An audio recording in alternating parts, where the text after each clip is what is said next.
Around? Almost. Yes, you're on. What's up, Food Podcast? Hey, welcome to the What's Up Food Podcast. Felipe Esparza, Rodrigo Torres, Lisa here. What's up, everybody? Right now, we're in me and Rodrigo are in Jacksonville. We're staying right next to each other right here in Jacksonville. Oh shit. That's a badass shirt, dude. It is, right? Yeah, it was like Metallica. But Boyle Heights. That's funny. That's cool, dude. Yeah, man. It's humid as hell over here. It is? Oh. Yeah. You can feel it already. Well, shout out to Jose Cruz in the chat, El Capitan. Itzhak. Jose, oh, he's there again. Jim Dominguez, Pasaguate, says, I look like a white chola. Nikki O'Malley, Cesar Espinosa, Rosa and Ricky. That's it. Shout out. That's it. Hell yeah. Say hi right now. Kung Fu Rick. What's up, Rizzo? How was Phoenix? It was fun, man. It was hot, dude. For so many palm trees, it tricks you thinking there's a beach nearby, you know? Like, what?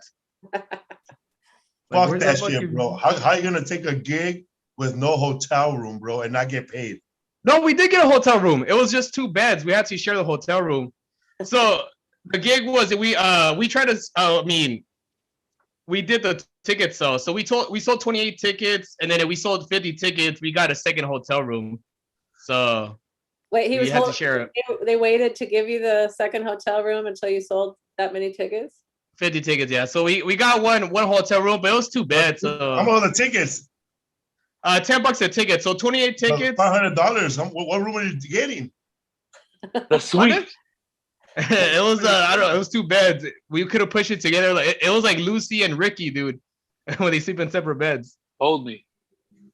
But yeah, but it was alright. It was fun. It was like a Dave and Buster's place, and they had like a venue, like a little. I guess people get married sometimes at a fucking Dave and Buster's. I don't know, you know. It's telling not to play video games, huh? Yeah. Yeah, we can hear the fucking deer hunting game. Like, fuck, this kid just kept like shooting. I'm like, yeah, dude, this kid has quarters nonstop, man. Oh, that's funny. But it was funny, you know. So we're like, you know what? Let's see if we could sell tickets. 28 tickets, not bad, you know. Did they pay you guys? Yeah, they paid us like a day later because it was digital. The guy's like, it's stuck in the cloud, bro, the digital cloud. But they gave us the money after. You would think that you guys would know better by now, you know, how to book these things. That's like 1,000 questions, man. You know, bro, you shouldn't be afraid of that person saying, fuck you guys, I'm not going to book you. You know what? That's one less headache, dog. Yeah. It's not even worth it to go over there, bro. I feel like we're overpaying you. Well, what I wanted to do is kind of see like the gauge on ticket sales, you know? No, if you're willing to go over there for nothing and gamble whether you're going to get a room and get paid digitally, we should be paying you $5 a show and making you drive. And you would say yes. You gotta start thinking. You're already funny, man. You gotta think about the business side. You should ask the guy questions. Listen, motherfucker, I ain't no open micer. I'm on a What's Up Food podcast. I was seen 2 times. Last Comic Standing and on the special. I know, right? Those fools came out to see you though, right? From the podcast. Yeah, 28 people came out to the show, man. So it was cool. So I was like, you know, let me see if I can sell more, you know, because I was like thinking maybe I just wanted to gauge the ticket sales through like, you know, like the people on Instagram and TikTok, but 28 people, I don't know, man. It's about 10%. No, it's about 10% if you're lucky. About 5% of the people commenting will. Yeah. We'll go. He pulled a Chepo. I mean, one time Chepo drove all the way to San Jose for $40. Oh no! Had no room. He rode with somebody, and I told him by an hour, hey, bro. I think I'm overpaying you, bro. I should be paying you $10. for 5 shows. That's hilarious, dude. El Chapulín Colorados. Yeah, we flew Delta. I flew on Delta today, and there was nobody. There was like, it's like Delta made up my seat because it was like, it was like first class, and then I sat right behind first class, but there was no door or nothing. It was just like a net, like fish, like a fish net, bro. Oh, yeah. And then there was us, and then there was more people. Dude, the plane that me and Rodrigo got on from Atlanta to Jacksonville, I mean, there was first class to the left. And then we went in, comfort suite, all right. But then there was another wall to go in further in the plane. And I was 35F, okay? And there was a wall behind me. I sat down and people still sat further behind me. Like they were 50F. Damn. And let me tell you, man, I kept thinking that I was in the back of the plane because the plane kept whipping, you know? But man, there was a lot of fools on the plane, man. It's a long ass plane, dog. It's picking up now, dude. Oh, shout out to that Justice League movie on HBO. That fucking movie fucking sucks. Don't waste your time, people. If you're over 40, take a nap before you watch that movie, man. Because it's a like 4 4-hour hours? movie, man. 4 hours. I mean, that movie was in black and white for 30 minutes. I fucking closed my eyes and went to sleep. Have you seen it? I watched it for 10 minutes. That shit was weak. It's in black and Roberto, white. did you watch it? I didn't watch it, but look. How come they keep promoting this one as Zack Snyder's Justice League? Like, who the hell is Zack Snyder? What makes that special? Did he do something different? Like, well, what happened? Zack Snyder was the original director of the movie, and around that time, Justice League. Yeah, so around that time, they really wanted to make the Justice League movie very like almost like the Avengers, kind of like almost like a Disney movie. Yeah. Because the way he was making it was kind of dark, almost like the Joker, you know? Because DC usually they make their movies dark, like very like that, and then they kicked him out of the project and they hired another guy to make it more like kid friendly. And the Zack Snyder cut is like his original vision of the movie. So yeah. So that's what people are... the first movie basically. So what happened? He pretty much like shot like the whole movie. The whole movie. Yeah.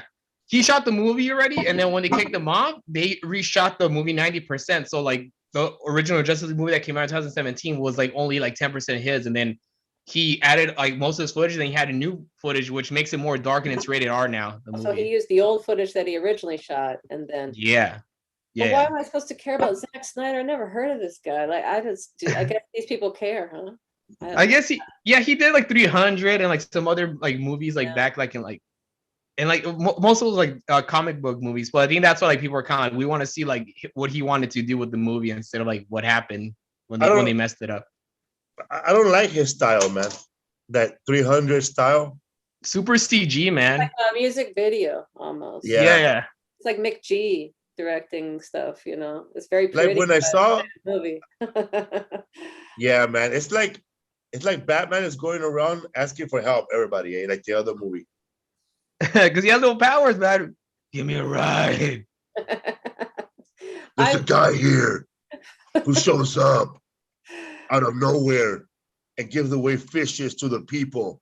Yeah. You know, he's standing right in front of you, man. You don't think this is fucking Aquaman?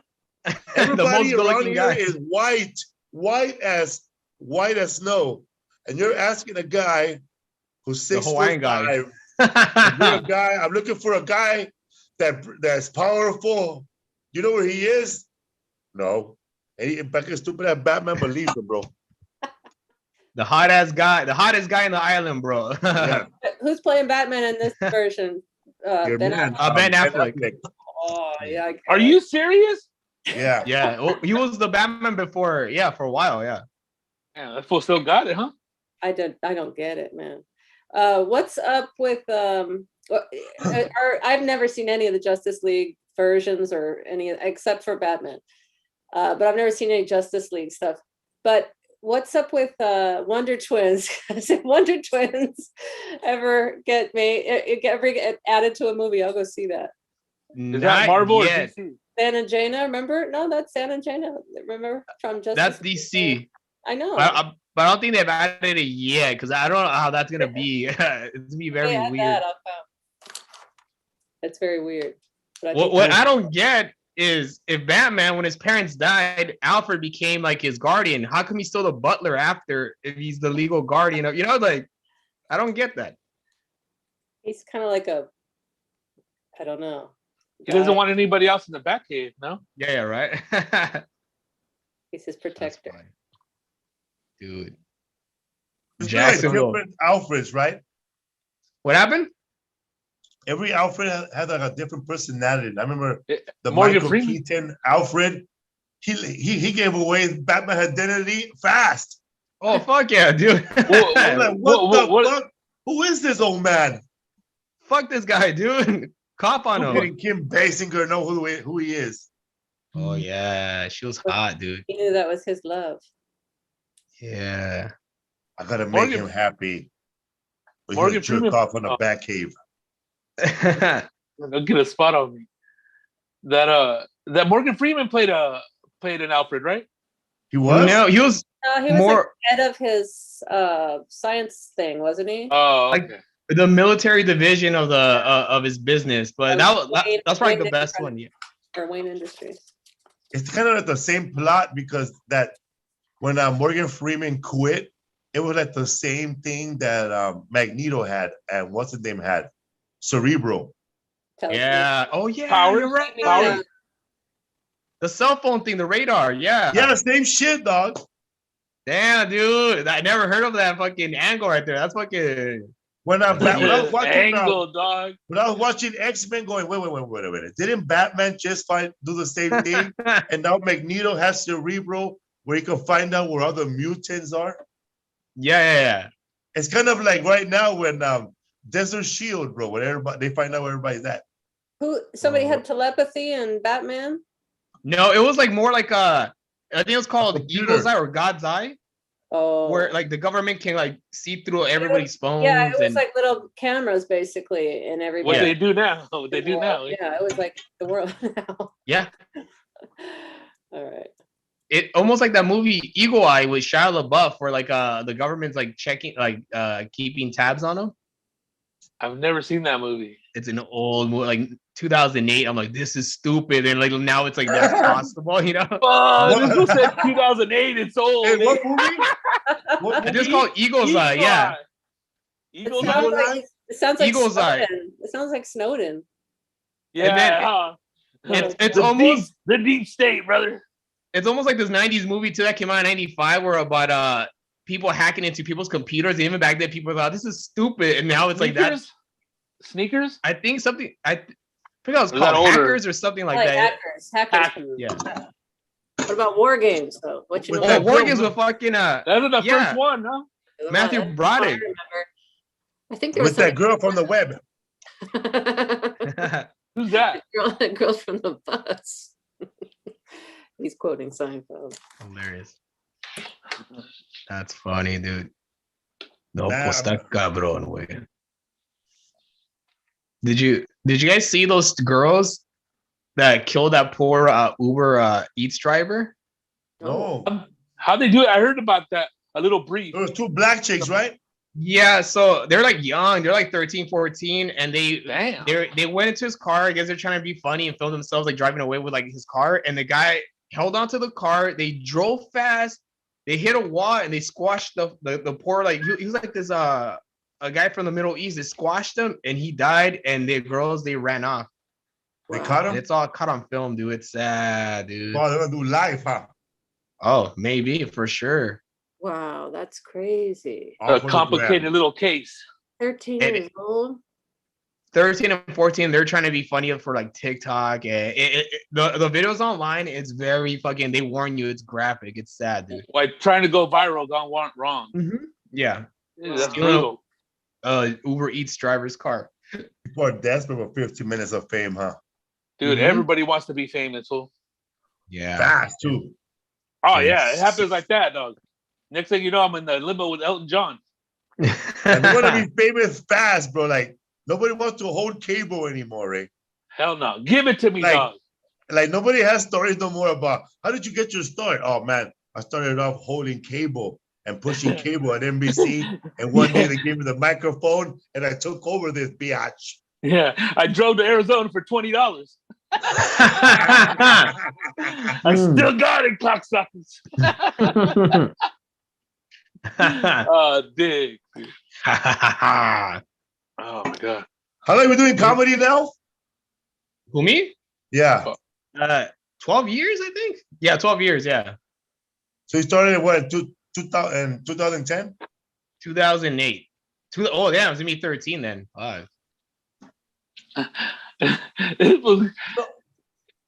That's about right. No, go. Yeah. No, I was gonna say, at this point, you should be getting robbed for $500. Not $60. Bro, that'll really suck. For real, bro. Before this is me complaining with a promoter in 2008. This fool was supposed to send me a deposit of $500 to do a gig, and then that gig never happened. So this fool wanted to do another gig 3 months later, and I told that fool, nah, man, first send me the $500 for the last show, and then you send me another $500 for this show, and I'll do this show. And that fool said, you're crazy. And I said, well, fuck you then. And I said, goodbye. Bro, you don't need them. They need you. The guy that's running the show is probably some open micer, bro, that's probably gonna one day own a club, and that's as far as he's gonna go, bro. Yeah. It's funny because like the club didn't promote the show, and he barely promoted the show. So I was like, you know what? Let me just and I was like, you know what? Like I was thinking, hopefully, if maybe like 100 people come out, that'd be like $1,000, you know? Because I was like hoping, you know, like maybe, you know, like because like, the premiere, I was like, oh, the ticket deal might be. They're doing pyramid scheme comedy. Yeah, right. I was like, hey guys, the second here, fool. Yeah, I was gonna send emails. Hey, the second shot of the vaccine's there, guys. Come on. Johnny said, no problem, bro. I just want to shower. We're the same clothes. The Johnson & Johnson. I mean, the Head and Shoulders vaccine's over here, guys. Come over. But yeah. How were the other comedians? Were they funny? It was some local comics. They're all right, you know. But like I said, it was like a Dave and Buster's, or it was like an adult Chuck E. Cheese, dude. So a lot of fucking cowboys there, dude. A lot of fucking cowboys. At the show? No, just walking around like outside the van, outside the show. And like there's a sticker. I saw a sticker about like the guns have two enemies, Rust and liberals. I'm like, fuck, dude. And these were like real cowboys, or dudes dressed up as cowboys, or did they have horses? Like, you can't take a horse to the show. I don't know. That's a real cowboy with a horse. Put the handicap sign on the horse. I'm fucking crippled, dude. But 3-leg horse, dog. Yeah. Yeah, man. But in retrospect, when I think about it, when I told that dude, I was kind of broke at the time, but I should have just said, you know what, man? All righty. Send me. But I was still mad I didn't get the deposit, bro. And like from the last one, yeah. The gig was canceled like a week before or 2 weeks before. Whatever, dude. This was that guy, right? Up in Visalia. Oh, the guy that everybody talks about. Somewhere else. I still remember this promoter. I still remember this promoter in Pico Rivera that kept disappearing. He disappeared like 3 times like during shows, and people were like, "Where the fuck did he go, man?" And like it's funny because he would like go into the dance into the what's it called, the dance crowd, and he would disappear, dude. And people would be like, "Where the fuck did he go?" He like in Atlanta, huh? Did you see that episode of Atlanta when a guy trying to get paid and I had a secret door? Oh yeah, I remember that, dude. Atlanta's a badass show, dude. I haven't seen it, dude. Oh, you didn't watch Atlanta? Any of it? Nah, dude. Oh my god, dude. Is it that TV show with Donald Glover? Yeah. Badass. Every episode ends with a funny ass joke. I like the episode about the invisible car or the invisible Lambo. When that happened, I lost my shit with that episode. I had a heart attack because they were doing a drive-by shooting, and that fool takes off like Wonder Woman. Yeah, and somebody gets hit by the invisible car. It's such a subtle callback because you totally forgot that they mentioned that Lakeith Stanfield mentioned that earlier in the show. So it was just because he talks crazy all the time. And man, at the end when that comes through, I died, tears in my eye, down my face. There's a badass cartoon on HBO Max called Close Enough. Have you guys seen it? No. The creators of a regular show. So it's about this couple. Really? Yeah, it's a cartoon. It's this couple that lives in LA, and they live like with another a divorced couple, so they can save money. And it's just it's funny, dude. It's so LA, and it's just so like.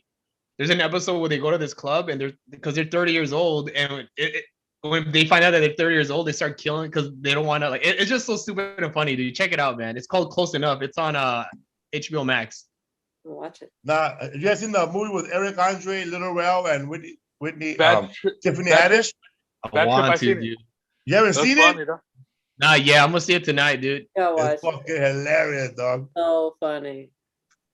It's so funny. It's pranks, right? Pranks. No, it's a whole movie. But it's a whole movie. But it's like strung together, kind of like Bad Grandpa was. Remember, where it's like there's a couple scripted characters, and then the rest is real people and pranks, adventures involving all those real people. It's cool. Hey, you see that thing at the and then the credits, the trailer for that the food truck, the Blaxican one. Yeah, that was in there. Well, that means that they weren't shooting in New York then. They were shooting in Atlanta. I see, because I seen it at the end of the movie. I just watched all the credits, and it had that little stamp, the little Georgia peach. You know what I mean? Yeah. So that's, I guess. But I was telling Felipe, like, some of the scenes look like they were filmed in L.A. A couple of them. You know what I mean? Like, I was tripping out. Spots too, I was like, dude, that's like, oh man. But it was funny. It was funny that I was telling that fool that scene where he's in that little Vitamix store, that smoothie store, and those ladies, and then he like when he, I don't want to give the whole scene away, but that was funny, man. Which one? Where he's all working in that smoothie store. When he saw that lady. Yeah. That was funny, dude. I love when they go to the place when Tiffany's looking for them, and then they go into the restaurant with that black lady who said she was in security. Yeah. I think that was them. She said, I work in security. And then when Tiffany comes back, she said, I was going to call you. It's like, she killed. To call her and tell her where they were. Oh, it was so funny. I'm glad to check it out tonight, man. Yeah, her husband was like, you talk too much. Oh, hey, you know what? All right. I forgot about this. When she flees from she takes off when she runs away from underneath the bus. Oh my God, dude. Oh. Doesn't that guy go ahead. Go ahead, Felipe. Oh, go ahead. No, doesn't that guy look like a funny Latino? The guy who was doing community service there? I don't know if you remember what he looked like, but he did. Oh my God. Why are you trying to be an activist? That's funny. Prank movies are the best. Like I remember there's like this Spanish series in Mexico, and they would play more here. It's called Risa en Vacaciones, where they would prank people on like tours that went to Acapulco. Remember that old movie series? Was it on like Channel 22? Channel 34. It's called Risa en Vacaciones, and they had at least fucking like 10 of those movies, and like the popular song was Pasito Tun Tun, Pasito Tun Tun, Pasito Tun Tun. And now looking back at that shit, a lot of that shit, you'll get in trouble, bro. That's like sexual, like, because what are they doing? Just like, there'll be pranks for like girls who will be like walking out, and the guys will go behind them and put like a balloon with a hook, and it will lift up the girls' dresses, Oh and the girls will be walking around with their dresses up in the balloons. So it was like a lot of stuff like that. That's problematic now, dude. But the girl was the girl doing it. This was a hook attached to a balloon, dog. What'd you say? The girls do what? And the girls would just be walking. The girls would just be walking, and there'd be like the hook on the balloon, and like they wouldn't know there's a balloon lifting up their dresses, dude. Like it was like, what the fuck? Like, but back then everybody laughed at that, even though it was wrong. But like now it's like, oh man, The model was part of the joke, though, right? No, No, Really? it was just I thought it was a reaction of the husband looking back to. Oh, you know, okay, you're right. Yeah. I was a kid, so I was naive. She was a model, and she was hired model, just for the joke, and the punchline was the people looking back, and and whenever a woman hit her husband with a purse, they would show that one. Okay. So as a kid, I thought it was real because you believe everything. Like, oh, I believe in Santa Claus, dude. So again, but still, man, like think about it now, like. A 22-year-old woman goes into an audition. You're auditioning for a comedy scene. Okay, what do I say? You don't say nothing. You wear that thong and that skirt, and this guy right here, who's 10 years older than you, is gonna pass by with a balloon and lift it up. We're gonna do that all day. Oh yeah, that'd be like, are you? You're not really gonna ask nobody to do that, bro. A lot of girls will do that for TikTok. Yeah, that's true. Risa en vacaciones, dude. Run over an Uber guy, bro. Come on. Yeah, that's true. Fuck, dude. That was crazy. Who's that crazy motherfucker beating up that Asian woman, though? They caught his ass, didn't they? Dude, he had just beat up his wife or killed his wife a while back. Killed his mother. He's on a sick one. He was walking around still. That's insane. His mother, and then he was released. She reminded me of my mama. She died. He killed her. I don't know how he was released. Like 2 years ago. Not enough proof, I guess. What the fuck is that about, dude? He went to jail. A crime of passion. Yeah. Heat of the passion. Yeah, those 13-year-olds will probably be tried like an adult, huh? They are, but people are saying, oh, because it's Washington, D.C., it's just gonna be a slap on the wrist. I'm like, that's fucking poor guy came here as an immigrant, was working Uber Eats. Let me tell you, as a former Postmates that got fired, it was a hard job, man. Especially because the food smelled so good in the car, dude. You got fired? Yeah, because I kept okay, so this is the rules. If they don't reply, back in 3 minutes. Instead of saying these are the rules I broke, these are the rules. He pulled out the dossier. So it's like, look, the lights went off. You're driving a Phoenix. I said, all right. Hey, don't forget your sunblock. I did take my sunblock, dude. Look at skincare, dude. Okay, so what happens in Postmates is if they don't answer like in 4 minutes, you gotta call them and be like, yo, man, I'm outside. And if they don't answer, you fucking leave. So I wouldn't even wait the full fucking 4 minutes. I'd be like, all right, you fucked up. This is my fucking burger now, dude. And I would take off. Because I was doing it, because I did it for like 3 years. And after a while, you're just like, hungry. Fucking shits. They're not paying me enough, bro. And this shit smells. This is before Prop 22, bro. This is before they respected us, as fucking independent contractors. So I was like, you know what? Won't fry for me, won't fry for you, putos, Hey, people weren't tipping back then, huh? Fuck no, dude. And it was horrible, dude. I'm telling you, the richest people never fucking, dude. They're the cheapest, dude. Celebrities never tip me, dude. I delivered to fucking 5 celebrities, man, and they never fucking tip me. Name drop. Fucking, it was Taj Mori, the smart guy. Never heard of him. It was like the guy that won't show. He's the sister of Tia and Tamara, the twins. Oh. Yeah. But what was he? No. Exactly. Oh, he lived in a nice ass place in fucking. He wasn't on Hollywood. that. I'm here with Ray J. He was on the show, the smart guy, and then I delivered to Bo Burnham. Bo Burnham didn't tip. Bo Burnham didn't tip? No. He looks cheap though, dog. I remember I was like, oh, bro, I'm a fan. Did he play a little tune for you? You know what though? Who else? Sorry. I delivered to what's his name? The fucking guy from New Girl. The fucking his name is Martin. I know I'm talking about these dumb shit. Hey, tonight ain't your night. Hey, what's with that background light? You got all like champagne room back there. Oh, it's my LED lights, but my light right here just went off, so it just like. All the rules besides 4 minutes. Don't touch the food, I guess.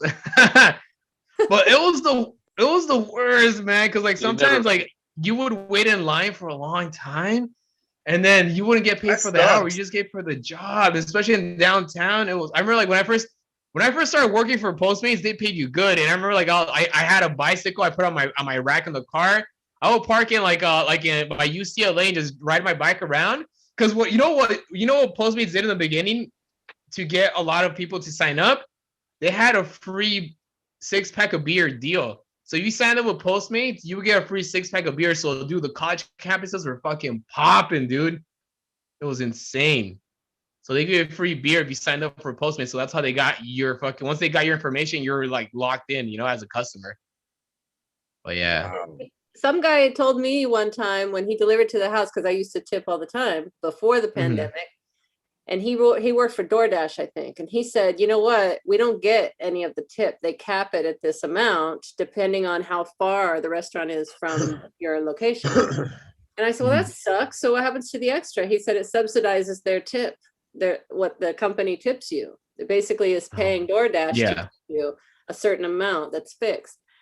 And I said, that's ridiculous. But then after Prop 22 and then the pandemic and everybody started relying more on Postmates and DoorDash and all that stuff, then they started pointing out that the drivers get 100% of the tip now. Is that true? Okay. Do drivers get all the tip now? I got fired, so I don't know what happened. You got fired? Yeah, because I kept canceling on job. I was like, and also because I was like, you know what? They're not paying me enough. I'm gonna keep this fucking banh mi sandwich. You forced them to fire you. What would happen when you kept the sandwich? Who will pay? Well, they cancel it, so they don't get charged. So like, I will put like car problems. If I get out of. They write it off. Like yeah, but also like it was just like towards the end. It's kind of when you work at a job for a long time and like.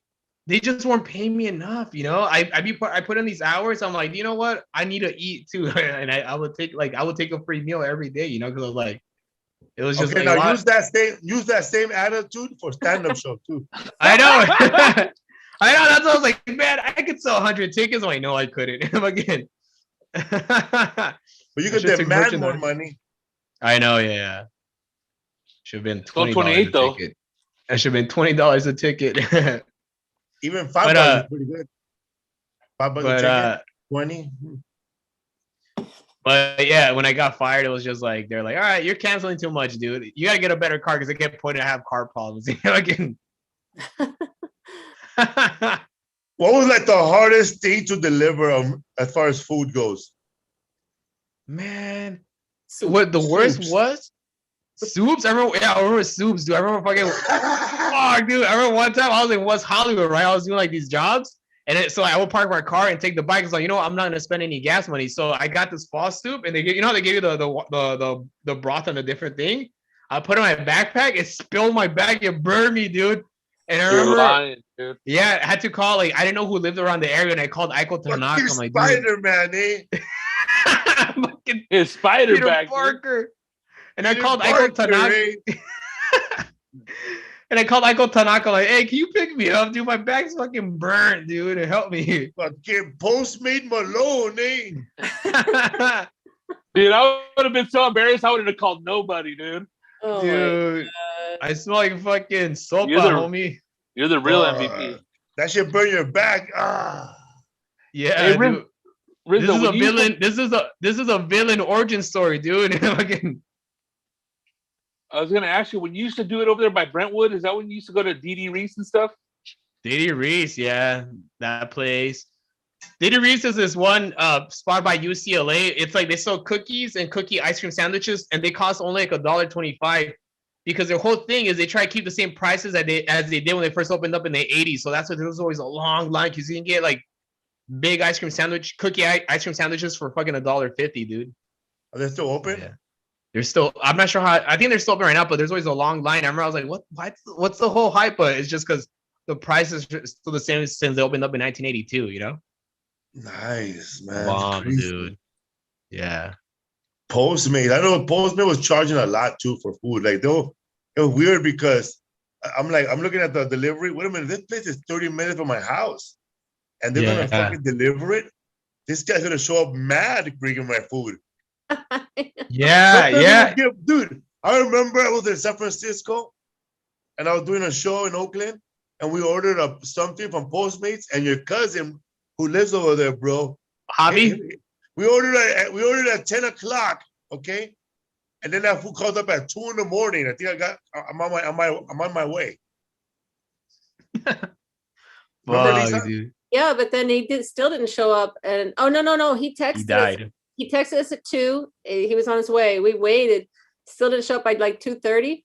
So I said, forget it. I canceled it on the app. And then at 3:30, when we were asleep, he texted us. I'm downstairs. Oh my or whatever. God. Yeah.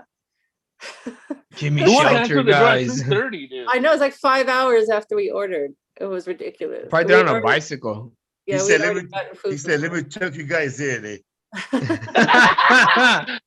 Don't even do it. A good one. Like, who would think that we would still want that? Like, we haven't moved on in life. We weren't waiting on you. But there'll be times, like late at night, because sometimes late at night, like a lot of people that were drunk or like just like a lot of people that were high will order, and sometimes they would just fall asleep and they wouldn't remember. So there's times when I would keep food fairly, not me stealing the food, but I remember one time I had a big order for Fred 62. They never picked up the phone. I think they fell asleep. It was like at 2 in the morning. I remember I brought this food home to my mom. She's like, "Te quiero, mijo." Hooked it up. Vino con hamburguesas. Un pinche punk tart. That's crazy, man. Those people like that that's crazy, man. Yeah. Man, it's it. Crazy. I was gonna ask you guys, you're lost if you don't answer the phone? They don't have to leave it by your doorstep? Now they do. Now they leave it by your doorstep. They take a photo. And they take a photo. Yeah. Left it. But before the pandemic, that's when he was working. They were really taking it and like just or they wouldn't leave it back then. They wouldn't leave it. Damn, dude. Rats, because dude, but those app people, they're making out like bandits, huh? DoorDash and that other place you used to work for, Rizzo, what are they called? Postmates. Which one? Postmates. They're making out like bandits, right? They're the ones that are really making the money, right? Oh yeah. Yeah. So the restaurant. Yeah. Good intervention. The restaurant has to sell their food at a discount, right? So Postmates can make money. No, they sell their food at a higher rate on the app. So because they have to pay Postmates or all these services a fee to carry them on that platform. So they raise their rates for each dish on there. But the worst thing about it is if your food is messed up or it doesn't come or whatever, all you can do is get your money back. And you're still hungry. You know, they mess up your order, which has happened to me several times where I'm the only one who doesn't get one. Felipe's got his food, Isaac's got his food, and I got nothing. Oh no. Well, that's and there's nothing I can do about it because it's not the restaurant. Like there's no communication with the restaurant. So, and they don't have a vested interest in like keeping this customer because we're in this go-between, this third party, DoorDash. All you do is do this, eh? I know. It's just but it messes up. It messes up your little eating pattern or when you're gonna eat. You know. I mean, I don't know. That's what I hate about it. I was like, dude, now I gotta get through 2 hours later, dude. Okay, James came back from doing a delivery. You know what? He just came back from Arizona. Sushi. But a lot of people ate the food. I heard that a lot of Postmates. What? A lot of Postmates were making a lot of money when everything was closed in LA because nobody could eat at a restaurant. So people were ordering like crazy. So Postmates were making money. DoorDash people. Dude, whenever we was at home, all super scared. Come on, dog. They were killing it. Insane. Hell yeah, man. What's Up Food Podcast. Welcome everybody to the What's Up Food Podcast. Oh man, I was reading today that about people that have been canceled or before cancel culture or somebody says something and then people started getting mad or outraged. Who Lisa from the Beatles said that they were bigger than God? John Lennon, but it was taken out of proportion. Yeah, it was taken out of context. And everybody started burning fucking Beatle albums. I remember watching videos of people burning them somewhere. And one of the big ones that was taken out of context too was Elvis Presley said that he'll kiss a dog before kissing a Mexican woman. And I looked for that one because I wanted to make sure, because that's what my mom told me. That's true? My mom told me. My mom was mad. She hated Elvis. she liked the Beatles better, right? Because he said that, and then I looked it up, and it was more of a lie that was spread by somebody. And I think later on, when you watch that movie with Tom Hanks about the Colonel, you'll find out that the Colonel, Elvis Presley's manager, kept him away from traveling to other countries. Out of Europe, dude. To Europe or Mexico. So probably Canada, that was a dude. lie that was spinned by somebody. So he wouldn't go to Mexico to perform because he was supposed to do some big show in Mexico before all that shit happened. But didn't he do that one movie where he sang in Spanish? Remember? Guadalajara. All those fools did those Spanish versions. Him, Dean Martin, all those little old crooners, huh? No, the rumor was spread by somebody else. Oh yeah, Cesar Chavez. No, it was for some reason. It was revenge. It was like a smear. Really? Is it kind of like how they got Richard Gere? Wasn't it Sylvester Stallone that started that rumor or something? About the gerbil? Hey, leave Stallone out of here. I don't know who started that. That's what I heard. Because after like the Lords of Flatbush or something during that era or some shit. I don't know. I heard a little stupid story one time. I was sitting there all taking up space somewhere. One of the first guys from the Dodgers to get like I wouldn't consider this canceled, but yeah, there was no cancel cultures then, but a lot of the writers, a lot of sports writers, a lot of baseball players, a lot of African American baseball players went after him. His name was Al Campanis from the Dodgers, Los Angeles Dodgers, and I think in the late 80s or early 90s, he said some disparaging stuff about black athletes, right, Rodrigo, right? Yeah, right. It was right around the same time as Jimmy the Greek, 87, 88. He said like he had like it was all about that whole coaching that like black players ain't good at coaching because of mental incapabilities, or they didn't really want to do it. There were more players, or like like he was comparing them like there's no black quarterbacks, there's no black pitchers, something like that. And then like he was on there with Ted Koppel, and Ted Koppel was like, what are you talking about? Like kind of like trying to steer him in the direction, that's baloney, right? And and then he made a remark about it's like how they they don't know how to swim, or they're not good at swimming. And then Ted Koppel, trying to save him. Yeah, he tried to save him, going like, they don't have access to country clubs, and the little economic factors. Homeboy was like, they had no clue. You know what I mean? It's crazy. Yeah, go ahead. No, go for it. No, go ahead. I was just gonna add that and they were talking about Jackie Robinson, because he played with them he was a player back in the day with Jackie Robinson, and now he was the vice president of operations or whatever for the players at that time when he made that statement. Crazy. Yeah, the Elvis rumor was started by a Mexican politician. He was set up by the media after he slighted a Mexican politician by refusing to give a private concert for his teenage daughter and her friends. Oh, damn. It was somebody here in the chat said Resortes, but I couldn't find anything with that name, so that might have been. Isn't that a comedian? Resortes is a comedian. Oh, the actor, right? Yeah. Like a legend. Resortes. Who is this guy? Who is this politician? Well, who would have been the president of Mexico at that time? Lopez Portillo? Benito Juarez, homie. Didn't say president, said a politician, Mexican politician. Oh, a politician. Damn, who would have like mad pull to ask for like even ask the audacity?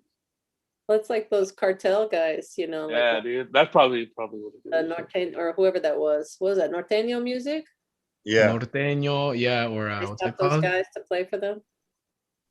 It was the Tigres, right? The Tigres, yeah. Made him play that song over and over. That's a true story, right? I think there's a Cessna parking in the street right now, bro. Go ahead. Who is it? Hey, speaking of like traffickers and everything, what's up with Ted Cruz over there? Right there, saying that the cartel guys were heckling him. Come on. Is that real, dude? That looks like a wrestling, like those wrestling skits. That was a green screen, dog. Yeah, bro. Pablo Acosta's ghost was yelling at him, bro. El Zorro de Ojinaga, dog. That's who he is. Bro, there was a lot of old ass fools with you, bro. Scared though, huh? Oh, come on, dude. What? Man, look around, get bit by a crocodile, dog. Bro, I wonder where they found that boat. I never seen that boat before on that area. What part of Mexico was it? Ojinada, right? That's right. That's on the border of like all Brownsville and McAllen, right? Right, Southern Texas and shit. Oh, so it's like the bad beaches, huh? Oh, right there where they stole our backpacks.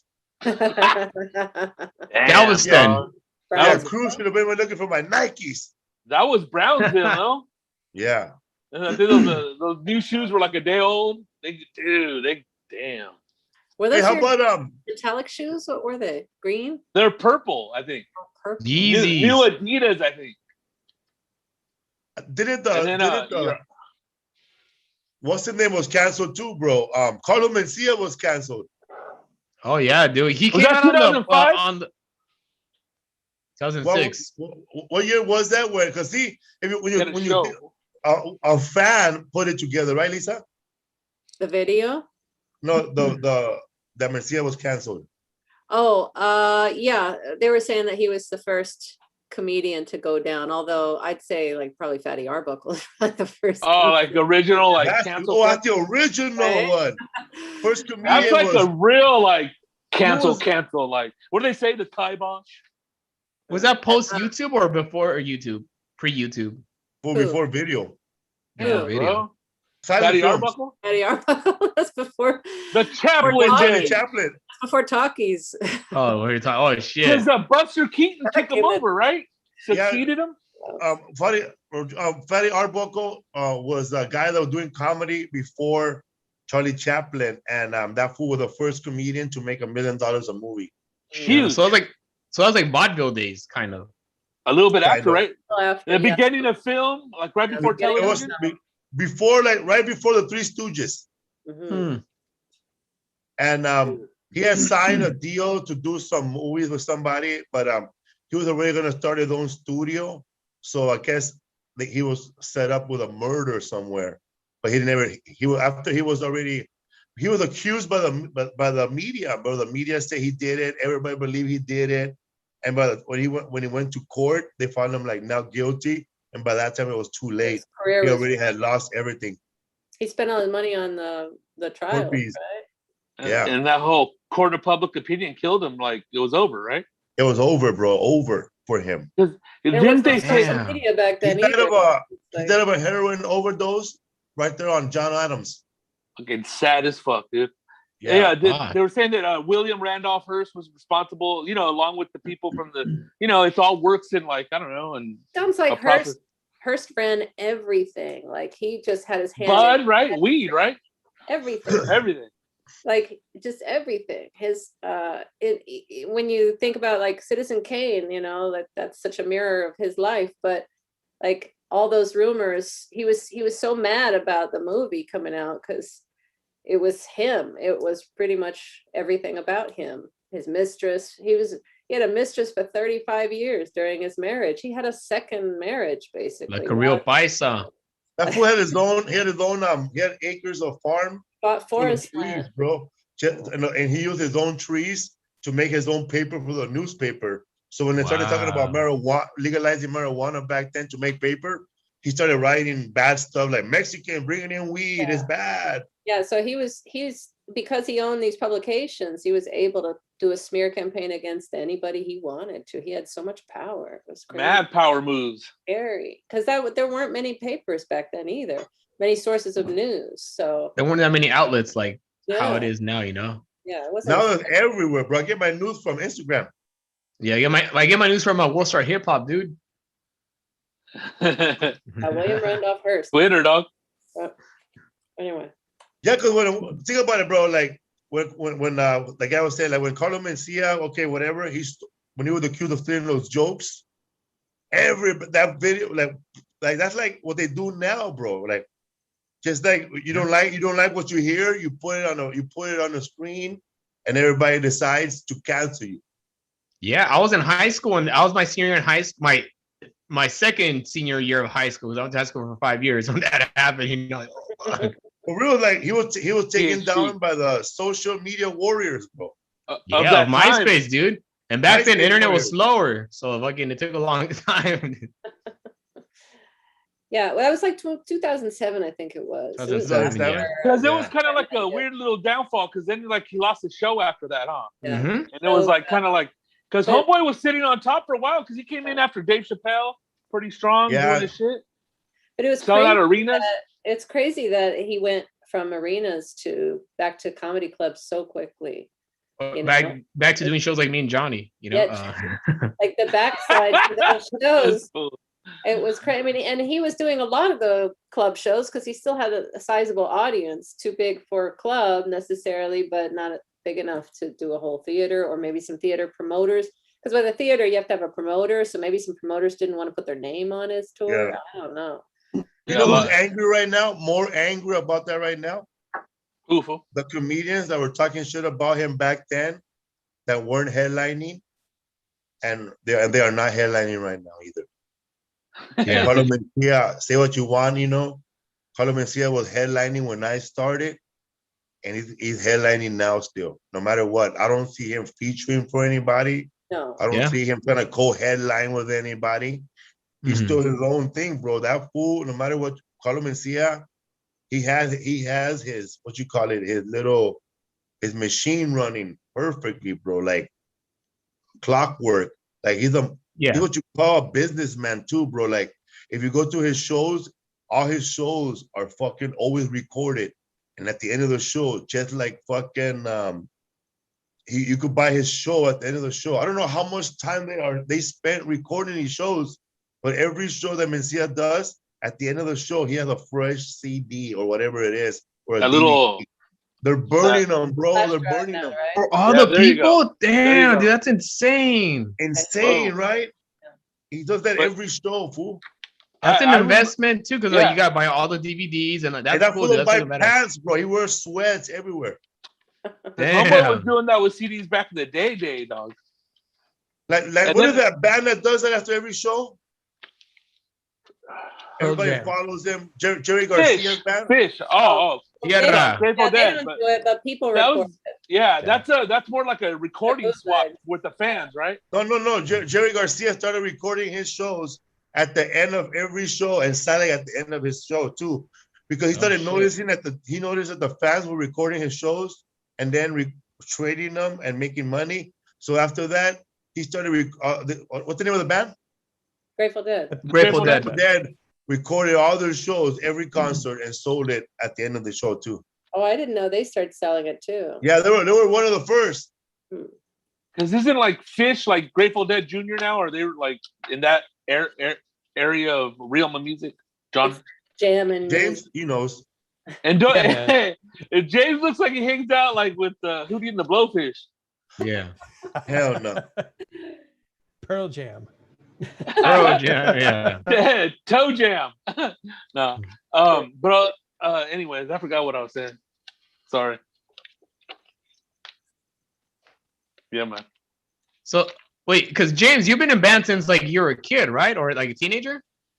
You played for a long time. So did you go to like all the badass like punk rock shows like in the I don't know how old you are, 80s or 90s? Yeah, we went to a lot of them like back in the 90s. Like those early like Rancid shows. Damn. We used to drive up to San Francisco and go to Gilman Street out in the East Bay. So it was like OG Green Day, OG Rancid, like all the stuff we see now. We're like, oh, they play this at Target now. But back then it was like were you one of those? Were you one of those dudes that was disappointed because Green Day and the Offspring got huge? Yeah, of course. Fucking sellouts. Yeah, of course. You better keep them separated. Yeah, dude. Hey, those fools have a song right now because they want people to get vaccinated. They're all, you better get vaccinated. It's on their page. No. I like that. All right. Oh my God. Keep talking. That remind me of. There it is. Yeah, you know what? It's kind of like that. Scoop. It's kind of like that. That's like government. I like that commercial, dude. Dude, I'm not even playing with you. Chocolate. Somebody picked up this. Somebody in the chat said James looks like he listens to Buckethead. I love Buckethead. Okay, Buck Cherry, huh? The heck was that? He's playing the song, the vaccinated song, the Offspring. No way. You have it? I can't hear it. You didn't. It's because you try to infect me. You gotta keep them vaccinated. You guys hear it? No. No, it's spotty. Hey, you gotta pay for the. I'll have to look it up. It's good. Rodrigo gets the commercials on Spotify. He doesn't pay for the premium. That's why. No, it's Instagram. Oh. Yeah, vaccinated. Hey. It's not playing. Oh, that's funny. I heard it. All right. That's funny. I heard it. Oh my god. You gotta keep them vaccinated. Yeah, that's the cheesiest shit I've ever seen in my life. Or, but I like that Smash album though. I'm not gonna lie. I was an undercover Offspring fan. I didn't tell anybody till now. They're dope. I like Dexter and those dudes. They're cool. I like Offspring. They're cool. They rock. Man, I remember I went to go see. I saw them at the K-Rock Weenie Roast. Which one? It was the one. It was the one 94. One when you're born. That's when Dookie dropped, huh? Is it the one when he was born? When Martin was born? 95, 96. I don't know which one it was. And I didn't know that that is Offspring, but the guy said you gotta keep them separated. Just a random dude. They're homie, I guess. He looked like James. Dude, I heard a story about that. He was blonde. It was just a random guy. He just said, you gotta keep them separated. That's funny. I think Flaco told me that he saw like the last Ramon show. I went to like the K-Rock shows, or was it you? Flaco did not see. I've seen a lot of Ramon shows. I think he saw Luis Moreno's band, but he forgot it. Dude, I seen the Ramon, the Palladium, the Palace, Lollapalooza. That's badass, dude. I'm never one of those old school guys. It's like 70 years old. I seen them at CBGB's, the first show. I saw them at the fucking Lollapalooza the year that the Beastie Boys was on it. Oh, okay, that's before that one then. And then I saw them again at the K-Rock Weenie Roast. Oh hell yeah, dude. Yeah, and then I saw them again somewhere else. They Viva Adios Amigos. That's badass, dude. That's like fucking nobody's ever gonna see those guys again perform ever again, you know? Ever, bro. Oh, yeah, I saw Don Ho singing Tiny Bubbles. Where, fool? He opened up the K-Rock acoustic, the K-Rock. Almost Acoustic Christmas? No, the K-Rock, the K-Rock Hula, whatever that shit is, bro. Luau. They like K-Rock, Luau, and Sing Along. Yeah. Yeah, guess who headlined that shit, bro? Smash Mouth. No, worse. Sugar Ray. Sugar Ray. Worse. Oh my Sugar Lit. Hold on, bro. 311. Lit. Counting Crows, bro. Oh man, those bands just make me like. Oh my god, dude! Somebody shoot me in the head if you catch me at one of those concerts. Mr. Jones and me. What? Yeah. All right. I don't want to get canceled, but was that guy like what was that guy? Did he have dreads? Well, Post Malone, homie. The white guy with dreads. Are you asking what ethnicity he is? Yeah, what's his background? I think he's mixed. Is it gender? I think he's mixed. Or is it? No, I think he's one like. No, he's bro, that band. Post Malone's dad. Green Day, it was weird because Green Day went up before them, and then that dude had put his pants down and started playing with his with showing his penis, and then counting girls to go after them, bro. But before Green Day, it was before Green Day, it was that band. What was that band? Luscious Jackson. No, it was Elastica. How bizarre. I said one when you left me at two. Violent Femmes. Yeah, Violent Femmes. They were all Christian out, weren't they? Yeah, Violent my Femmes. God. And It's before them was Pavement.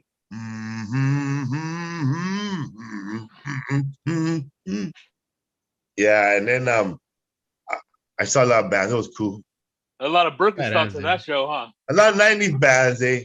I saw fucking White Zombie. White Zombie? Yeah. Oh, hell yeah, dude. Yeah. Was there, huh? You didn't go for anybody in particular, did you? Those were the festivals of everybody that was hot that year. You just went because you had tickets or what? You really wanted to I bought the tickets. I bought the tickets, bro, from a scalper. Fool. But who'd you really want to see? Bro. You just want to be part of the whole show, or who'd you want to see? Felipe was an alt guy, dude. He was an alt rocker. Really? Yeah. I was he had a big range of that shit. I would listen to K-Rock every fucking morning. So every all those bands. Because, dude, listen to Blur, homie. In Southern California, I was gonna tell you that there's people in Southern California that are all K-Rock, like they go to the Almost a Piece of Christmas, all that shit, and then you got that other crew of people that go to the Wango Tango, and then you got the Power 106 people that go to the big like, dude. But that's the Rock the Bells. Those are basically festivals, dude, in Southern at Irvine Meadows. I know, but like I don't see anybody. I haven't heard any of the bands named be any good yet. They're all I used to hate them. Badass back then. Violent Femmes, they're good, but not in that era. They weren't good. Oh, dude. Well, they play the same songs. Bring a pillow. They didn't censor Violent Femmes sound the same to me as it did on the radio that night. That's cool. They were playing the xylophones, bro. That full three-piece little fucking drum sets. They were badass. That's all you need, dude. And what else was there? Oh, there's Afghan wigs. Oh my god, bro! Bury those people. And then there was a band from Australia named called Frente, and they were doing a cover band of Bizarre Love Triangle. Oh shit! Yeah, when I was in. That's cool because when I was in high school, like it was like that band Stone Temple Pilots was there too. Oh, so those are all the big bands around that time, huh? Undercover fan at that time, though. I tell you what, the best moment was I was there with my little brother Albert, my friend Rafa. That fool didn't. His lady didn't let him go. I guess he didn't want to go. I had a rental car. I went to go pick up my little brother Albert. That fool is still in junior high school. He was all happy, bro. Cause that's what I wanted, bro. I wanted that big brother to take me to concerts, bro, and fucking show me his girlfriend's boobs and give me a joint, bro. That's all I wanted, dog, in high school.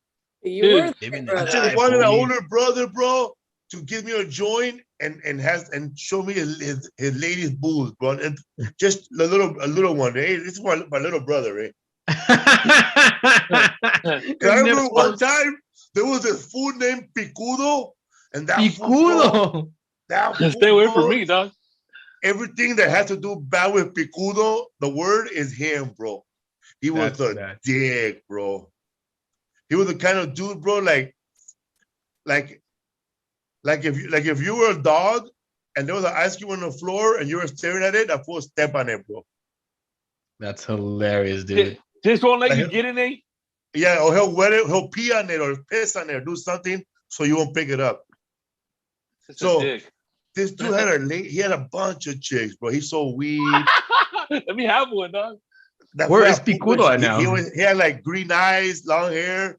He would wear puka shells on his thing. Fucking that fool was like, he looked like he just came out of that movie, The Stone Age, bro. He's from the beach. Yeah, man. And that fool was that, bro. He was walking with this chick, and then me and my loser brothers and my friends were coming with towels and shit, all wet. And I remember, man, he was all wet, and he was walking with his chick, and she had big boobs, and we were looking, and that fool winked at us and grabbed them, bro, like, bro, squeezed them real hard, dog. And he went at this to us. Hey, you gotta go on any of this, man. For real, dog. And then, funny. And then us, I thought we were cool with him, and we started following them and shit. He turned around, what the fuck are you following us for? I'm gonna call the cops on you. My friend said, I thought you were gonna give us some. Damn. It ain't no fun. It only chased us, eh? He chased us, eh? That's funny, dude. That was that fool I told you about in another podcast that showed up with that bud that smelled like fucking ammonia. Oh. It's like Corona. They call his bud ammonia. That's funny, dude. Because that's what they would spray it with when they would like, put it in gas tanks or whatever to cross it over. Red hair, dude. Gross. Ammonia, dude. Like that Windex smell. What's the best concert you ever saw, Rodrigo? Oh my God. It was funny because when it was in a small it was a small place, but James mentioned Rancid. It was like it was 1994. It's in Indio, California. It was in Rhythm and Blues. And right before the second album that Rancid was gonna come out with, Let's Go. And it was them. Voodoo was on the show, and I think Total Chaos and somebody else. But yeah, it was like amazing. Those fools like super talented. I mean, dude, it's like original Operation Ivy. It's crazy. That was like I've seen a lot of shows, but like just right there, nice packed, and like it was like you're like in a camera lens and you're just locked in, dude, for that little fucking 2 hours. It was fucking the shit. But that's all I was into. You know what I mean? And because I look at everybody that's talking about concerts now, it's all that the US Festival or that big concert that everybody like knows about or whatever, or that tour. I mean, I've been to Coachella and shit. It's fucking great, but it's nothing like that. But I mean, I guess it has something to do with my a memory coming up at that time or whatever. Where they call it youth. It hit you right there.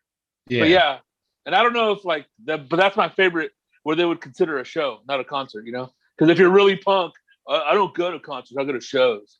I don't mosh. I slam or whatever. You know what I mean? You're mainstream, dude. Like it's crazy. It gets all political. The two best shows I ever saw were, the first one was really cool, but I'm not a Murphy's Law fan, but they were cool. But I saw Murphy's Law, but it was after the New York Underground Film Festival, the first year when my ex-husband's film was in the festival. And Todd Phillips started that festival. He's now big time director, but we all sat together and he had picked my ex's film to be part of the festival. And we sat there and watched Murphy's Law and we got high in the club together. Well, Todd didn't smoke, but we sat there and watched that. That was a really cool, like almost private show. It was like 30 people in the bar. And then Todd blew up like 3 years later after that. And he started, I think the first thing he did, because he did the Hated documentary. Yeah, well, he comes from all that old school. Yeah. Unless you went to like a little small record store. He did another documentary right after that. It was Fish. It was on the Fish, basically the phenomenon of Fish, the band. And he admitted in the beginning he's not a fan of Fish, but that's what made it so interesting. He had a really objective viewpoint, and he followed them all over Europe and everything. And it was a really interesting documentary. But then I think he did, was it Road Trip? What was that? Oh, with, it's a badass movie. Was it, what's his face? The guy that played Chaplin, right? Wasn't Tom Green in it? Tom Green was in it. That was like his first one, I think. Yeah.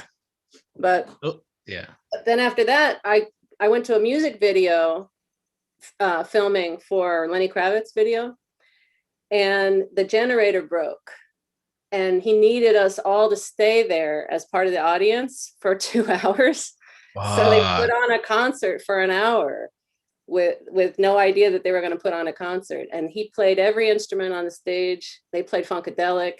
They played James Brown. It was fucking badass. And it was the last time I had seen Lenny Kravitz like 6 times before then. But after that, I didn't need to see him anymore. I didn't need to see anybody anymore after that. That's something you probably never see again either. And his dad came in and they kissed and hugged, and he was so happy to see his dad. And it was just like this. That was the best show I ever saw. Hell yeah. It wasn't even a real show, but that's cool. It's always great when something like that happens, spontaneous, and you don't like expect it to happen. Mm-hmm. And then you remember like the war concert. That's something you didn't pay for, and you like the war in New York. That's priceless. That's priceless shit. I was an extra in a movie, and BB King was a performer, bro, for us. I was in the audience, and like Robert Downey Jr. was playing like a ghost. Like all the ghosts were going inside of him while BB King was singing. So he was cool. Like this. And every time they cut, BB King kept playing. Then they had to do something, and then BB King BB King just started playing with his guitar, his Lucille. He just started jamming by himself, bro. He got tired of waiting. And I was like, hell yeah, man. When do we eat? Yeah, when's the break time? I want the craft services. Yeah, man. What's up, fool? What up, dog? Dude. Well, that was fun. That work concert we saw in New York. It was also, good, dude, old ass people, not even into it. And they're fucking so energetic. And also, dude, Tropicalia, when you're hosting it, that was fucking badass, man. Show too, yeah. That was badass, bro. What's Norte, bro? That was one of the best concerts. Yeah, dude, there's a lot of heads at that show, dude. That show was huge. Huge, man. Even at Café Tacuba, they're fucking badass, dude. And Chicano Batman, that was all cool, dude. I felt like a kid, dude. I don't know who was who, dog. This one goes up to the fool from Café Tacuba. I heard you're Chicano Batman, huh? And that was just he was dressing like a looked like a knapsack or something. Yeah, what's that, bro? This was like Batman, bro. That's crazy. Like a long skirt. He had a long skirt on. And I know, man. He was just like fucking like Batman. Yeah, but like burlap too. Like, what does this do? Like, he's into his thoughts. Mira, güey, parece murciélago. Hey, but it's funny that you say that. Hey, fool. It's funny that you say that in Spanish because Joel, our friend in Tijuana, Joel Sotomayor, new dad. He told us, congratulations, Doc. He told us that a story. I'm gonna tell you real quick in Spanish about. He went to go do a DJ set in TJ, and it wasn't the guy from Café Tacuba. He just showed up for 30 minutes, and it was his friend that played a couple records, and then they left. Sí, güey, nada más fue, güey, se chingó toda la feria, güey, fue todo, güey. He just went over there and jacked them for all their money. Like, that's all, like, because you know, like a lot of people in bands now, like they'll break, instead of doing their solo projects, they'll go DJ a show for an hour. You know what I mean? Make an appearance at a club. But I guess this fool just went to go say hi for 15 minutes, and his friend played like, 10 songs, 7 songs. And then, no meet and greet, no nothing. Late, out the back door, out the secret door. Yeah.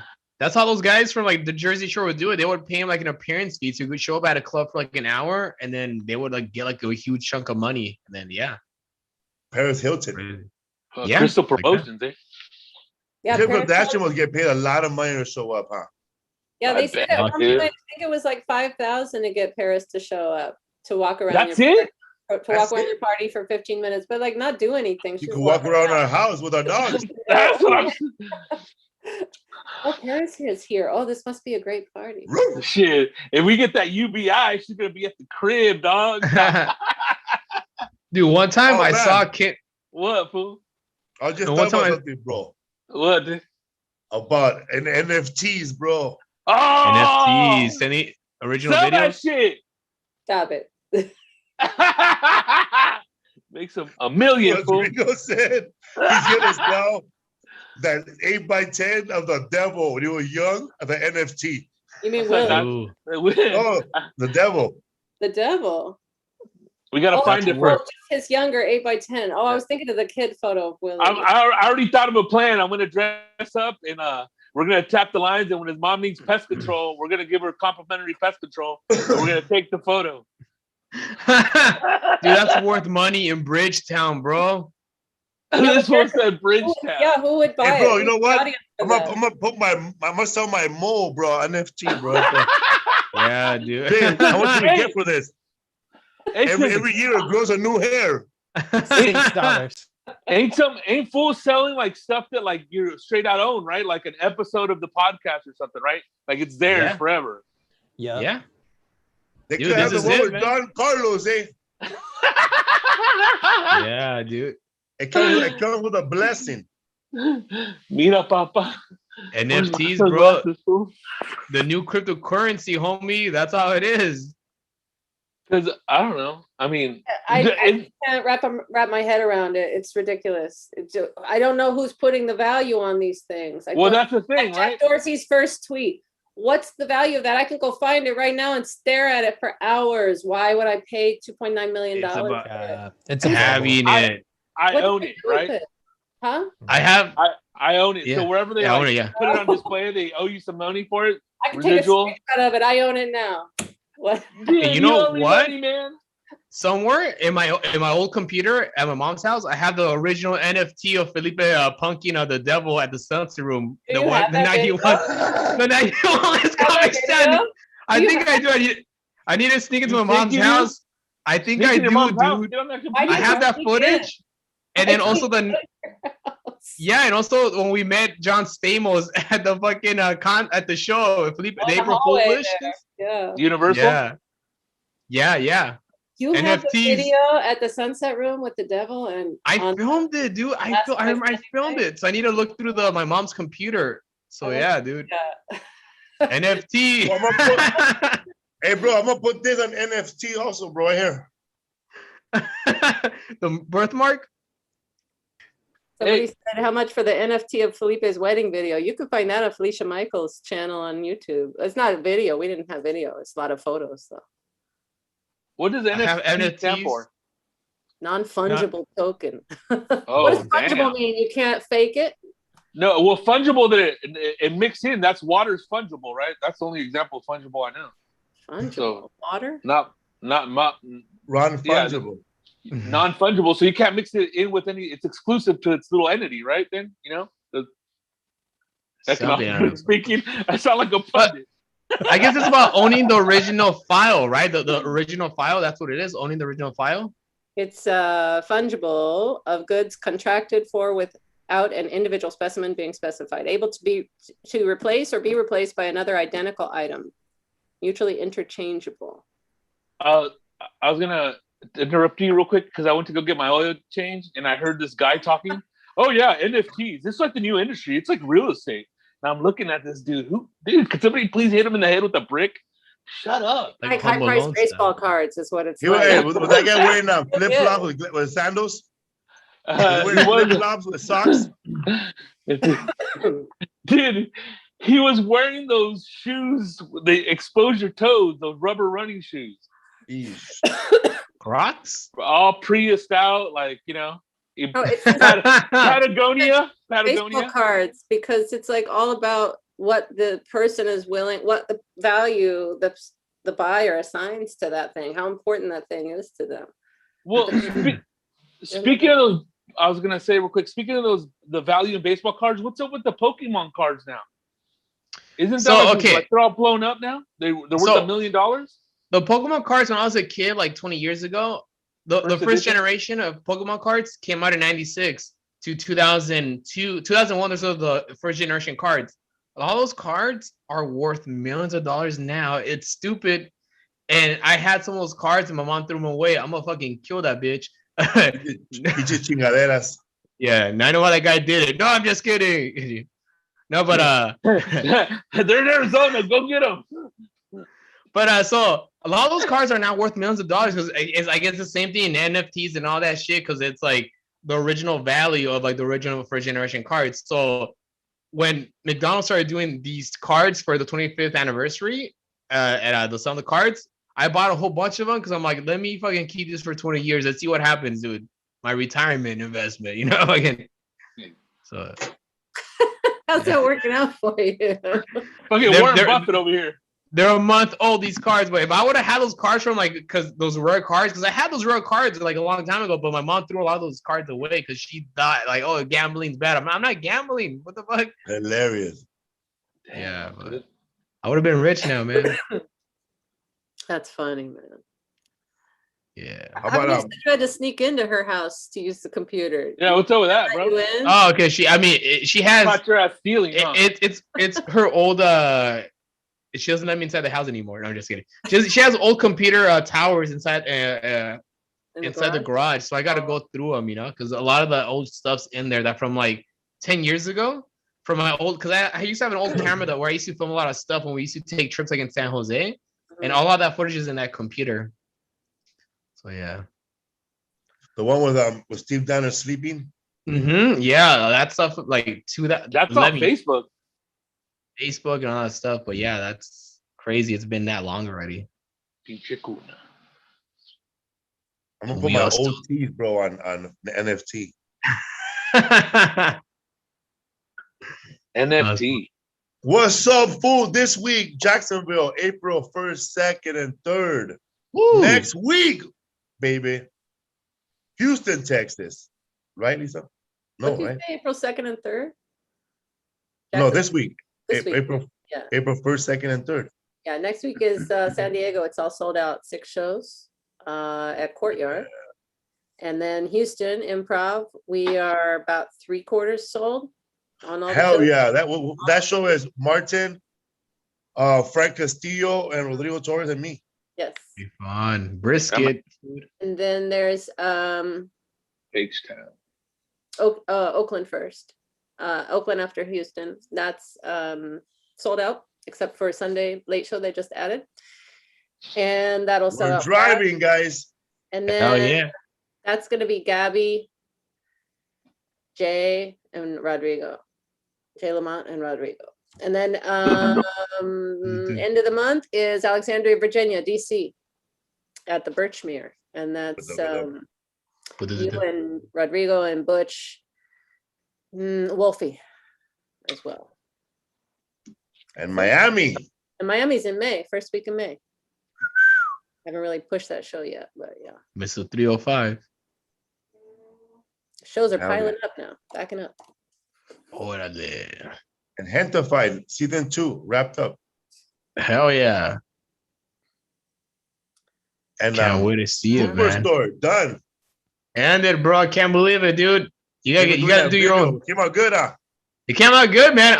So what I did, I was trying to copy what the same song and all that stuff, and like I copied the same color for the thing. So I'm like, all right, this looks like as close as possible. It looks tight. They're probably Hey, one of my reels on Instagram is like 600,000 right now. Damn. And I'm getting a lot of followers now. You're gonna get those brand deals, homie. You're an influencer, dude. I'm an influencer, bro. I'm telling people where to buy their socks on Food's Gone Wild. Yeah. Get your Hey, who runs that page? A white dude, a Mexican dude, a Chinese dude, a black dude? Who? I heard it was a Jewish dude. Jewish guy? That's what I'm hearing. No way. I'm serious. Really? But I don't know. I in think it's LA? a rumor. I don't know what it is. What page? The Food's Gone Wild part. Oh. That's like, the little conspiracy theory rumor. Or at least one of them. Conspiracy theories already. I know. It's little Mr. E runs it, right? Yeah, he does. Yeah. He's the main guy, right? Or like the face of the page. Yeah. He runs it. He also answers all the DMs and all that stuff. Yeah. We just don't know who little Mr. E is, though. That's why he's a mystery. It's a mystery, Rasta. He showed up at Martin Moreno's birthday party. Did he? Where'd you hear that rumor, though, that he was some like a couple comedians. More than a couple, but I mean, I don't know. Boy.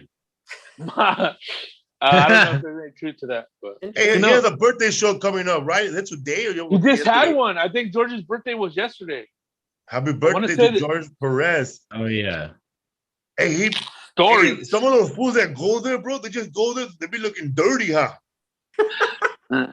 There's a lot of mechanics in that audience, dog. Not George, but some of the fans that show up, bro. Like that one dude that used to dress up like a blunt. Like a blunt. And the backwoods outfit. Backwoods guy, yeah, the backwoods. Hey, he's not backwoods guy no more. He's just back, huh? I don't think. Go ahead. I don't think a lot of those dudes are the official backwoods guys. I think they're like they go to downtown and they get those little outfits.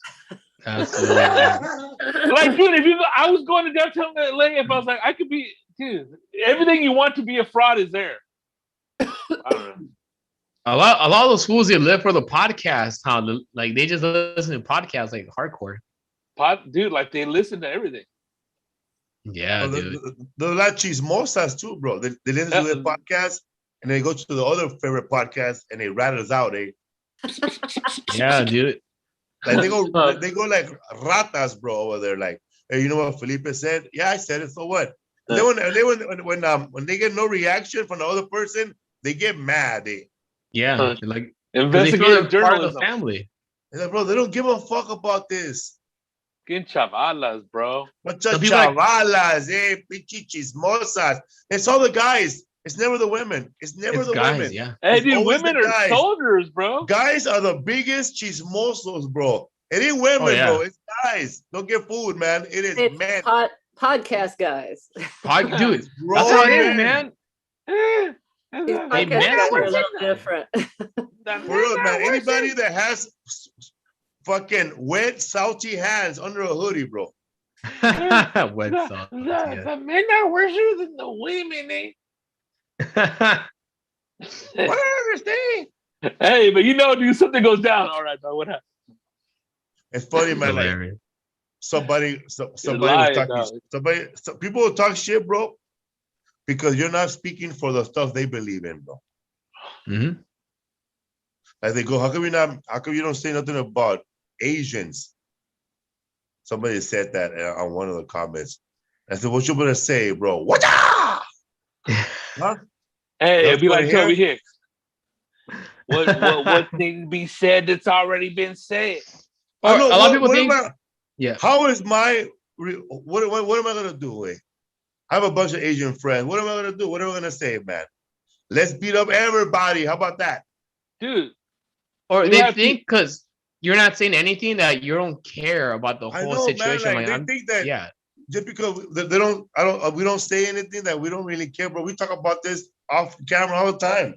A lot of us, we talk about a lot of stuff behind the camera, man. Yeah. But also on the Asian stuff, we had PK on here before it even became a hashtag. I know. Almost like a year before, dude. It was when the beginning of the pandemic when he was saying that they were already coming under attack during that. But you're right, Felipe, because if no matter what you post or whatever, people are going to. It's not like you're lifting that message out to people who haven't heard it yet. People have already heard this stuff. It's saturated everywhere. But it's just your fans like want to keep you in check or something. Or you're not talking about this. You're not talking about this. You're not talking about this.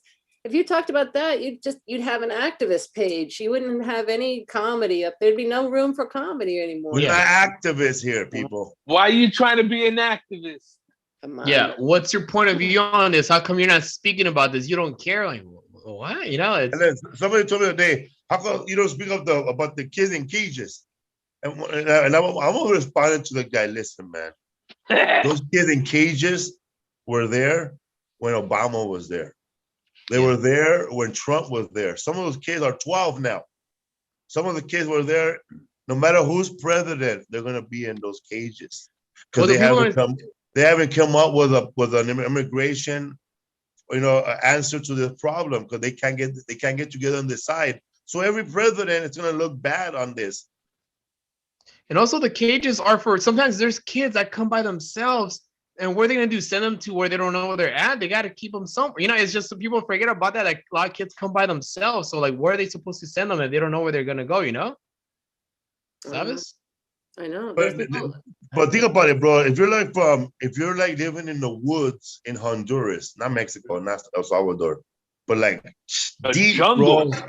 Deep, bro. We're talking deep where there's nothing but gangs, bro, and there's no electricity, and your mom, and there's a truck that's going on the way to Mexico and then United States, and your mom knows that they ain't nothing here left. The men are dying, men are getting killed, kids are being recruited to the army or the rebels, whatever they're being recruited for. Women are being sold, dog. What else can you do, man? We're gonna just take a chance and send our son over there, like baby Superman. Let's see what happens.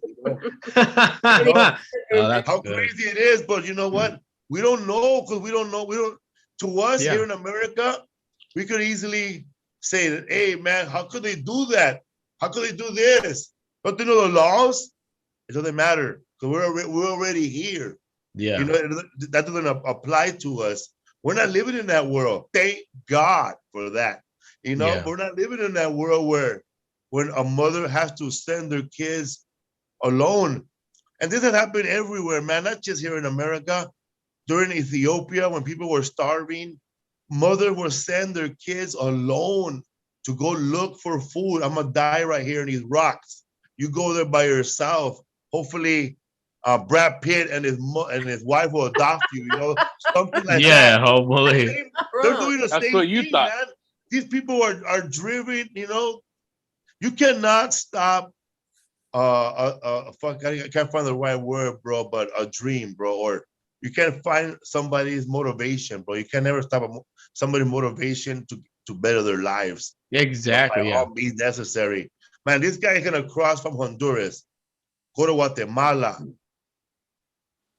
go to El Salvador, go to Belize, and then finally make it to Mexico, bro. And then go through the bad parts of Mexico to finally get to the worst part of the United States. Think about Moses' mother when she put him in the water, put him in the reeds, you know. Oh yeah, man, Moses' water.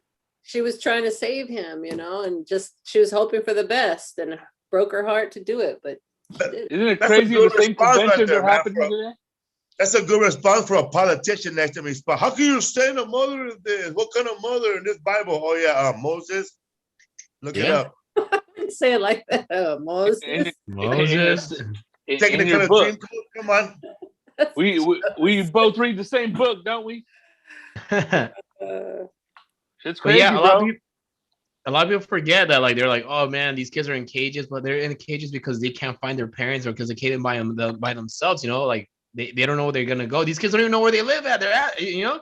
I don't know my address when I was fucking 5 or 6. The fear when you come here and you have enough, you have no information. There was this one guy, a politician. I don't know who he's from. He gets, these kids come with a number on their arm. Mm-hmm. And all they have is one number, bro. That's it. Like some of them, they say that they come with one number, and that's all they have, bro. Like a number they're gonna call when they get to America. Yeah, that's I don't believe that, bro, because that shit will fade. Yeah, That mugre, bro.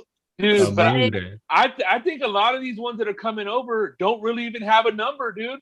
Because the people that I know that came over before always had like a little lifeline or some little avenue of help, dude. Some of these people look like they're just coming over here hungry. They don't have nothing, dude. No, bro, they have nothing, dude. Like nothing, dude. No, dude, it's like beyond sad, man. I know they didn't even have like bottled water. They didn't even have a canteen or a cantina or anything like canteen with them or anything crossed over. Like they weren't prepared at all for this journey. Dude, they find them with like without shoes and stuff. Like, oh my god. Funny Louis was. I'd like to have him on, but not get political. But I'd like to have him on and talk about being on border patrol. He'll get politically. He will get political, I know, but he'll get spanked politically though. But I'd still like to talk. I wanted to challenge him politically. You can't challenge him, bro. He's brainwashed, bro. how he would do it? hey, you remember that fool would be? It's the weed that's making him act like that, bro. Like when my mom, people are crazy. My dad, like, I think everything's different, man, because when Mexicans were coming since the 50s, 60s, 70s, 80s. And man, like, I remember my dad came alone, dog. He came solo. And there wasn't that many kids traveling by themselves back then, man. I remember when they were cash dues, it was mostly men. But then, like, other people started coming. Like, when my mom and us came over, that was dangerous, bro. Because we got caught too. And they put us in rooms, and I don't remember none of that shit, dog. I just know that we woke up in Tijuana every day. Yeah. But that was back in the day where they'll be like, you know what? All right, you got to go back. All right, go back. All right. You know what I mean? But now it was like freeze tag, bro. They just let you go. You know what I mean? Back then, the guy would come. Somebody figured out a way to make money off this, so now they document you, put you in a cell. Hell yeah, process your ass. It's that privatization of prison stuff. There you go. Bled over into the immigration system, unfortunately. Private prisons, private cages. Because all that, like, it's all like subcontracted out. Like a lot of those, it's not like they're all makeshift, right? They get little budgets, put them together, and like a little tent city in essence. It's like or a warehouse city. Or it's almost like what the casinos used to be in the desert, you know? Morongo and all that. Yeah. Not quite tents, but yeah, like they have a frame to them. Yeah, sealed away from the dust and all that. I think about all the children who are coming, man. That takes a lot of balls, bro. Yeah, What anybody dude. says, bro. Because you're like playing numbers now, man. Like you're I don't either know gonna how get go ahead. I'm sorry. you're either gonna get caught by traffickers, you're gonna get caught by Scary. sexual predators, all that shit, dude. fucking slave work, work at a mine somewhere, anything, dog. I don't know how those parents can sleep at night knowing every night until they hear from their kid or somebody that's supposed to connect with their kid along the way. I don't know how you sleep at night knowing your kid is out there. How's it gonna get a hold of you? You don't have a phone in Honduras, wherever the hell you live. Dude. It's scary, dude. It's terrifying. I can't even imagine. You're just basically saying goodbye to your kid for the rest of his life almost. It's like that movie. What's it called? Under the Same Moon. Remember when the kid travels to the United States? Luna, yeah. And then there's also Sin Nombre, which was Sin Nombre. No, Voces Inocentes, that one, right? Yeah. The two Guatemalan people. They're right on top of the train. That's Yeah. Was that and how about what El Norte part of that? El Norte, yeah. El Norte I saw in the 80s, and then the Voces Inocentes was like 2009 or 10. Yeah. Something like that. El Casper. That was good. It was sad. Yeah. They made us watch El Norte for Spanish class, I remember. Too, for Spanish class. That was weird. And I failed. You gotta be kidding me, bro. I failed. It was different because my teacher was fucking Spanish, bro.